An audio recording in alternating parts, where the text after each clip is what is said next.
part of this wonderful event today. I am Mary Bullock, one of the co-editors of the Handbook of International Psychology. And I'm Michael Stevens, also a co-editor of the Handbook of International Psychology, and it's a pleasure to be able to speak with you today. And I'm Danny Wedding, one of the 4 co-editors. It's been a joy to work on the book, and good luck with your conference. And I'm Amanda Clinton, also one of the co-editors, and it's been an honor to work on this project. And yes, we all wish you great success in your event today. Let me tell you a little bit about the history of the book. And Michael Stevens and I put out the first edition of the book 20 years ago in 2004. We were really pleased with the way it came together. It got good reviews. We felt it made an important contribution, but we realized that it was just the first step and a baby step at that.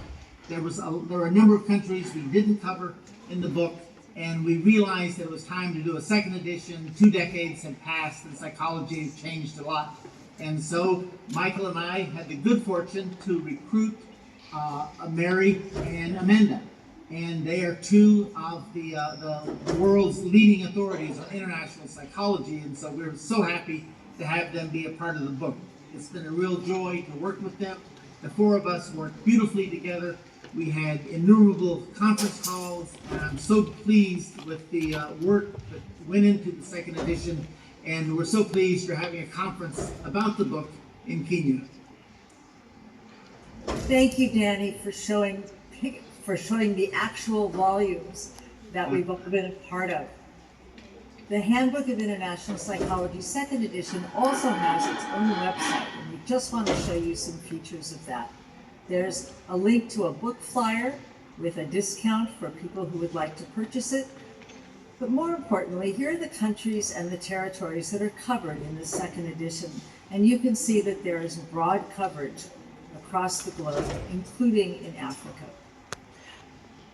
But beyond the countries covered, the most important heroes of this volume are the 234 authors who contributed their perspectives, their knowledge, and their expertise to making this a truly global volume. And we also, on this website, have examples of how the volume has been promoted, including your event today. So we hope that you will send us photos and information about your wonderful alumni book launch and publication so that we may add it to this webpage for the volume. And now I'd like to turn over the floor to my colleagues Michael Stevens and Amanda Clinton. Thank you, Mary.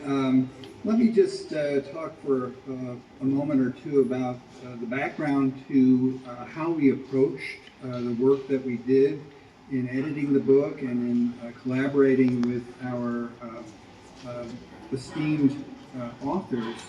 As international psychologists, we have approached our review of book chapters and the way in which we've interacted with authors with intentional critical self-reflection of our Western assumptions and biases, and we attempted to really embrace context as the lens through which we read various drafts of the chapters that were submitted to us.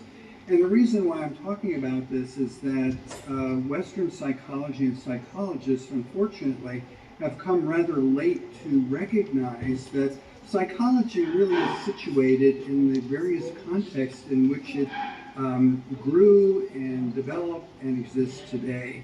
And to that extent, psychology in the various countries and territories that are represented in the handbook are indigenous, that they reflect the influence of culture, economics, geography, history, etc.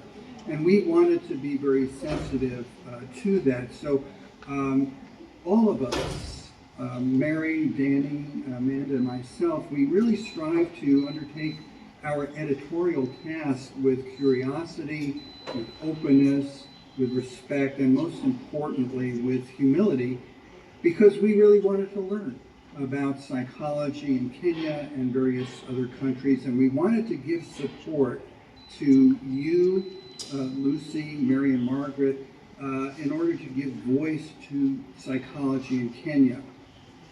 And as was already said, we are very fortunate to have had a chapter on Kenya in the first edition, but Lucy, Mary, and Margaret, you provided such a wonderful and substantial update to psychology in Kenya, and we're very proud to have it featured among the 9 countries that represent psychology in Africa, which unfortunately is relatively poorly understood, but hopefully this book will give our readers an opportunity to become more familiar with what is taking place. And as I prepared for today, I skimmed the chapter again, and there were some interesting takeaways that I want to highlight, some of which are shared with psychologists from other countries, and some of which are relatively unique to Kenya. For example, the mental health stigma, the importance of advocacy, the need for coordinated care for at-risk and underserved populations, the need for additional funding for preventative and remedial services. All of these appear very often throughout the recommendations or challenges for the future, as was the case in Kenya. But there are some unique things about the Kenya chapter that we learned about as editors, and hopefully readers will too. The effort to embrace traditional as well as locally proven interventions, efforts to decriminalize suicide, and support for psychology textbooks written by Kenyan psychologists and about Kenyan psychology. So we, as has been said, we were thrilled and congratulate you on working with us so effectively in creating a marvelous chapter on psychology in Kenya, and we offer our profound thanks for your contribution. I just want to wrap up again by saying thank you to Mary, Michael, and Danny. It's been an honor and a real learning experience in my professional trajectory to be part of this project. I thought that I would just highlight, which we're probably familiar with, the fact that approximately 50% of people worldwide will experience a mental health disorder at some point in their lifetime. That data is relevant to us as psychologists, largely because what we do is try to address the massive unmet need for treatment, intervention, and prevention. So while our science showed us how to make tailored public health interventions and how it has guided us in the allocation of resources, this isn't happening. That unmet need continues to exist, and very often, and in many parts of the world, continues to grow. Although we've made progress in the last 10 years or so, recently the WHO estimated about 13 mental health workers per 100,000 people worldwide. Again, that's improvement. It was 9 about 10 years ago, but it's still not enough. So psychologists make a difference. We're critical to addressing this key mental health need worldwide. And your chapter, your extraordinary contributions, Dr. Lucy, Dr. Margaret, and Dr. Mary, help advance psychologists' efforts to provide high-quality care that's contextually relevant both within Kenya and beyond. So many congratulations to the 3 of you. Thank you for your leadership in global psychology, the difference you make in people's lives, and much success in your opening event. Thank you so much.